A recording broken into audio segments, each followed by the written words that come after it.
है दूध में मिलावट का। कराची में एक मरतबा फिर से यूरिया मिले दूध की फरोख्त का इंकशाफ हुआ है और कमिश्नर कराची हसन नकवी उनकी हिदायत पर 2 दिन के दौरान दूध की 27 दुकानें ऐसी हैं जिनको सील किया गया है और सिर्फ मंगली के दिन 7 नई दुकानों को ताले लगाए गए हैं, जिनमें 3 जिला जनूबी की हैं, 3 जिला शर्की की और 1 मलीर की दुकान शामिल है। अब देखना यह है कि इन दुकान वालों की सिर्फ दुकानें ही सील की जाती हैं या इनको जुर्माने वगैरह भी किए गए हैं, क्योंकि लोगों को पता नहीं क्या घोल घोल के पिलाए जा रहे हैं। कराची वाले किस चीज़ का रोना रोए, कराची वाले सड़कों का रोना रोए, वहाँ पे जो गर्मी होती है, मौसम होता है उसका रोना रोए, इंफ्रास्ट्रक्चर का रोना रोए, और अब खाने पीने की चीज़ें उनके अंदर भी ये मसले मसाइल है। And this is not the first time by the way, इससे पहले भी हम बहुत मरतबा डिस्कस कर चुके हैं। हमसे पहले भी जो एंकर्स या सहाफ़ी होते थे वो इसको डिस्कस करते रहते थे, लेकिन ये मसला हल होने का नाम नहीं ले रहा। अब सवाल ये कि ये खतरनाक केमिकल्स को मिक्स करके क्या फ़ायदा लेते हैं दूध फरोश या फिर डेयरी वाले जो हैं, ये जानने की कोशिश कर लेते हैं। इस सारे मामले के ऊपर अभी तक हुआ क्या है, जुर्माने होते हैं, किन किन को सजाएं मिली हैं।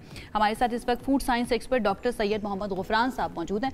उनकी तरफ चलते हैं ज़रा इस मामले को लेकर और उनसे जानते हैं कि ये शुरू कहाँ से हुआ था, पता कैसे चला कि कौन से सैंपल जो हैं उनके अंदर मिलावट पाई गई है। गुफरान साहब, थैंक यू सो मच हमें ज्वाइन करने के लिए। सबसे पहले तो मैं ये चाहूँगी, जो हम ब्रेक में भी डिस्कस कर रहे थे, कि ये सारा मामला शुरू कहाँ से हुआ, पता कैसे चला कि इन सैंपल्स के अंदर मिलावट है।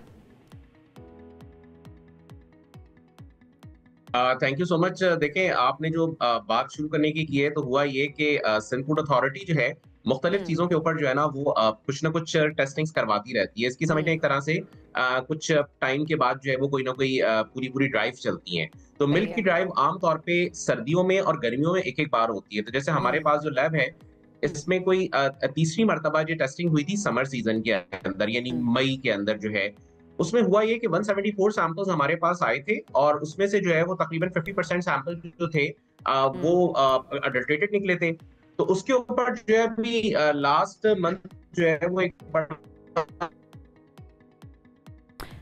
काम ये हुआ कि भाई कमिश्नर कराची से ये कहा गया कि जी क्वालिटी ऑफ मिल्क तो इस तरह की अवेलेबल नहीं है जो अभी लास्ट रिपोर्ट्स हैं। तो उन्होंने कहा नहीं जी, इनकी तो रिपोर्ट्स गलत हैं। तो उसके ऊपर एक नई कमेटी तश्कील दी गई जिसमें मुख्तलिफ जो है वो लोग शामिल थे। कंज्यूमर एसोसिएशन के शकील बेग साहब भी थे, PSQCA और सिंध फूड अथॉरिटी के नुमाइंदे, और इस तरह से करके। तो उनका मकसद ये था कि सैंपल्स जो इंडिपेंडेंटली कलेक्ट हो और PSQCA उसको टेस्ट करे।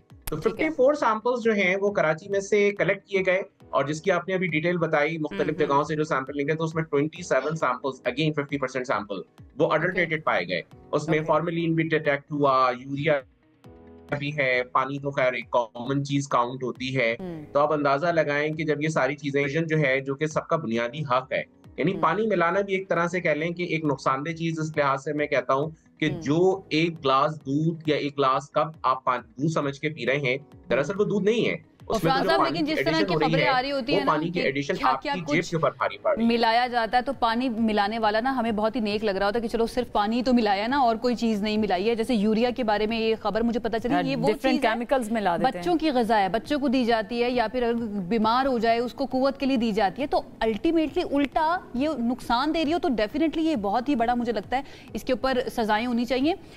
सजाएं हैं क्या इसके अंदर, और जो साबित हो जाता है कि इन सैंपल से इन दुकानों से इस तरह का दूध मिल रहा है जो कि मिलावट वाला है, ठीक नहीं है, उनके खिलाफ कार्रवाई क्या की जाती है? देखिए, मैक्सिमम कार्रवाई तो ये है कि दुकान सील हो जाती है, जो आपने भी अभी बताया कि मुख्तलिफ शॉप्स को सील किया गया है। वरना सिंध फूड अथॉरिटी के पास 10 लाख रुपए तक की प्रोविजन मौजूद है कि वो फाइन कर सकते हैं और कर रहे होते हैं। लेकिन प्रॉब्लम ये है कि जिन केमिकल्स के मुतालिक हम बात कर रहे हैं, ये बड़े खतरनाक केमिकल्स हैं। मसलन फॉर्मेलिन क्या है? फॉर्मेलिन एक ऐसा केमिकल होता है जो आमतौर पे जो मुर्दों को एक तरह से कह लें प्रिजर्व करने के लिए, मुर्दा अजसाम को जो है वो खराब होने से बचाने के लिए जो केमिकल लगाया जाता है वो फॉर्मेलिन होता है। और दूध में डालने का मकसद क्या होता है कि इसके ऊपर बैक्टीरियल ग्रोथ जो आ रही होती है, क्योंकि दूध बड़ा सेंसिटिव प्रोडक्ट है, 6 घंटे के अंदर अंदर ये जो है वो फट जाता है। तो अब उसमें जब ये फॉर्मेलिन मिलाया जाता है तो इसकी शेल्फ लाइफ बढ़ जाती है। शेल्फ लाइफ बढ़ने से इम्पैक्ट क्या आता है कि ठीक है, दूध तो नहीं फटा, लेकिन वो फॉर्मेलिन मिला दूध जब कोई बच्चा पिएगा या कोई बड़ा पिएगा, कोई बुजुर्ग पिएगा, तो उसके जो मैदा है, उस मैदे के अंदर, स्टमक के अंदर और पूरी लाइनिंग के अंदर ये लाइनिंग्स फटना शुरू हो जाती हैं। तो अमूमी तौर पे सबसे पहला नुकसान तो डाइजेस्टिव इम्पैक्ट होता है, और लॉन्ग टर्म इस्तेमाल के ऊपर जो है इंटेस्टाइनल स्टफिंग क्रिएट हो सकती है। इसी तरह से इंटरनली जब ये फॉर्मेलिन जाता है तो दिमाग के ऊपर भी इसके असरात होते हैं, कैंसर होने के भी चांसेस होते हैं। इसी तरह क्वाटनरी अमोनियम सॉल्ट्स मिलाए जाते हैं इनका भी यही इम्पैक्ट है, और इसी तरह से इसमें मुख्तलिफ किस्म के जो है वो यूरिया जैसे कंपाउंड मिलाए जा रहे हैं। अब खुला दूध जो है वो इस तरह से मिल रहा है, और ये सिर्फ कराची का मसला नहीं, मेरे ख्याल से पूरे पाकिस्तान का मसला है, और जगह जगह टीमें जब छापे मारती हैं तो इस तरह की दुकानों को सील भी किया जाता है।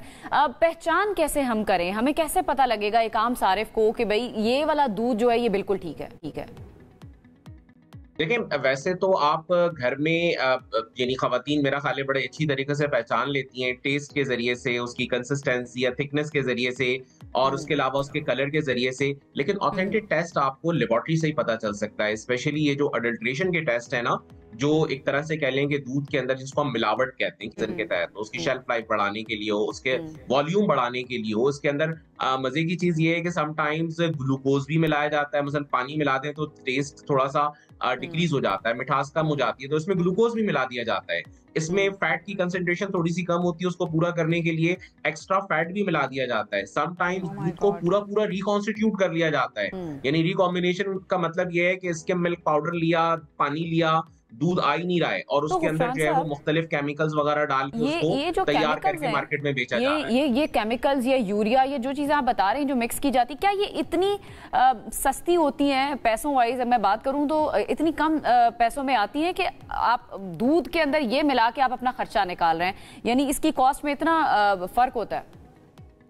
बिल्कुल, ये सस्ते केमिकल्स हैं और आसानी से मिल जाते हैं, यानी कोई ऐसे बैंड आइटम्स नहीं है जिसको आप बोलें कि मिलना मुश्किल हो या प्राइस बहुत ज्यादा हो कि उसको मिलाने से आप यानी वो महंगा पड़ रहा हो और दूध उसके मुकाबले में सस्ता हो तो कोई भी अडल्ट्रेट नहीं करेगा। यहाँ तक हो रहा होता है कि दूध में समटाइम्स वो तो टेस्टिंग नहीं होती है, एंटीबायोटिक्स तक मिला दी जाती है। एंटीबायोटिक का मकसद यही होता है कि बैक्टीरियल ग्रोथ ना आए, तो अगर मैं तो कहता हूँ एंटीबायोटिक का टेस्ट तो लगाया जाए तो कितने परसेंट है फिर?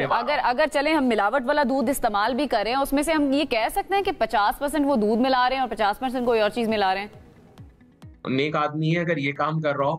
वैसे अमूमी तौर पे जो है वो ऐसे ही चल रहा होता है जैसा आप बता रही हैं। अच्छा गुफरान साहब, ये जो आप सारी बातें बता रहे हैं ना, के लिए जाए बड़ा मुश्किल होता है मिलना। स्पेशली इसकी पहचान करने के बारे में जो आपने कहा ना कि सिर्फ लेबोरेटरी टेस्ट करवाया जा सकता है, अब हर रोज कोई शख्स जाके एक टेस्ट तो नहीं करवा सकता है, तो it's a matter of morality basically. तो इसको इम्प्लीमेंट करवाना, ठीक करवाना, तो फिर ये रियासत की जिम्मेदारी ही बन जाती है। Then what do you think, क्या किया जाना चाहिए कि लोग जो हैं, जो डेयरी फरोश हैं, वो इस तरह की हरकतें ना करें? क्योंकि ये हर किसी के बस की बात नहीं है कि हर रोज ले जाके या फिर अपने सैंपल्स जो है ना दूध के वो लेकर जाए और रोजाना उसको टेस्ट करवाए कि सही आ रहा है या नहीं आ रहा है।